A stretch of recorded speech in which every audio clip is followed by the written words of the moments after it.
రాష్ట్రంలో మున్సిపల్ ఎన్నికల ప్రక్రియ ప్రారంభమైంది. ఈ రోజు నుంచి 30వ తేదీ వరకు ఉదయం 10:30 నుంచి సాయంత్రం 5 గంటల వరకు నామినేషన్లు స్వీకరించనున్నారు. ఈ నెల 31న అభ్యర్థుల నామినేషన్ల పరిశీలన, ఫిబ్రవరి 3వ తేదీ వరకు నామినేషన్ల ఉపసంహరణకు అవకాశం కల్పించారు అధికారులు. 11వ తేదీన పోలింగ్, 13న మున్సిపల్ ఎన్నికల ఓట్ల లెక్కింపు చేపట్టనున్నారు. సిద్దిపేట జిల్లా దుబ్బాక పట్టణ కేంద్రంలోని మున్సిపల్ కార్యాలయం వద్ద నామినేషన్ల ప్రక్రియ ప్రారంభమైంది. ఉదయం 10:30 నుండి సాయంత్రం 5 గంటల వరకు నామినేషన్లు స్వీకరిస్తున్నట్లు దుబ్బాక మున్సిపల్ కమిషనర్ రమేష్ కుమార్ తెలిపారు. 30వ తేదీ వరకు నామినేషన్లను స్వీకరిస్తామన్నారు.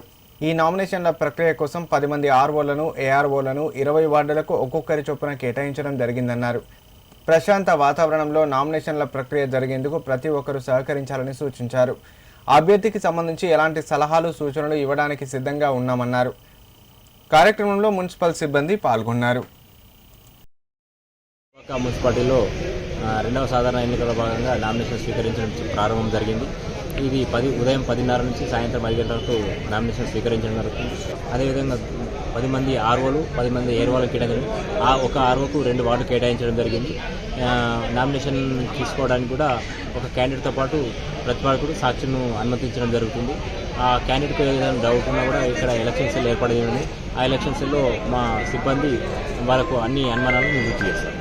ఈ ఎన్నికల్లో భాగంగా ఎలక్షన్ సెల్తో పాటు మీడియా పాయింట్ను కూడా ఏర్పడడం జరిగింది. కావున print media and electrical media సోదరులు ఆ మీడియా పాయింట్లో కూర్చొని మీకు ఎటువంటి అనుమానాలు ఉన్నా కూడా మాకు అడిగితే మేము దాన్ని నివృత్తి చేయాలి. ఇటువంటి ఎలక్షన్కు సంబంధించిన దానిలో భాగంగా అభ్యర్థులు మాకు సహకరించి ప్రశాంతమైన వాతావరణంలో నామినేషన్ను కొనసాగిస్తారని చెప్పి మనస్ఫూర్తిగా కోరుతున్నాం.